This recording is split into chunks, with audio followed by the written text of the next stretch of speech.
জলপাইগুড়িতে তৃণমূল শিক্ষক নেতার রহস্য মৃত্যু। একটি ফ্ল্যাটে পরিবার নিয়ে ভাড়া থাকতেন শিক্ষক গুঞ্জন সরকার।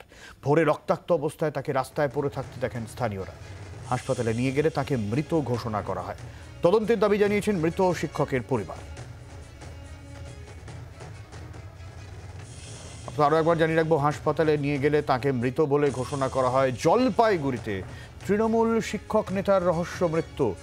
একটি পরিবার নিয়ে তার পরিবার নিয়ে ফ্ল্যাটে ভাড়া থাকতেন শিক্ষক গুঞ্জন সরকার। আজ ভোরে রাস্তায় তাকে রক্তাক্ত অবস্থায় পড়ে থাকতে দেখা যায়। তাকে হাসপাতালে নিয়ে যখন যাওয়া হয় সেখানে চিকিৎসকরা জানান তিনি বেঁচে নেই।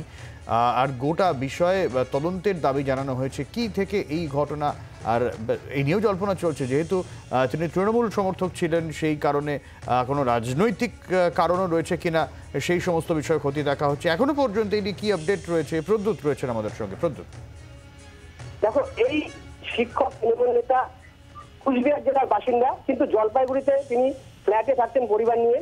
আজ সকালেই তার মৃতদেহ ঠিক ফ্ল্যাটের নিচেই স্থানীয়রা দেখতে পান এবং সেই মৃতদেহ উদ্ধারকে কেন্দ্র করে ব্যাপক চাঞ্চল্য ছড়িয়েছে।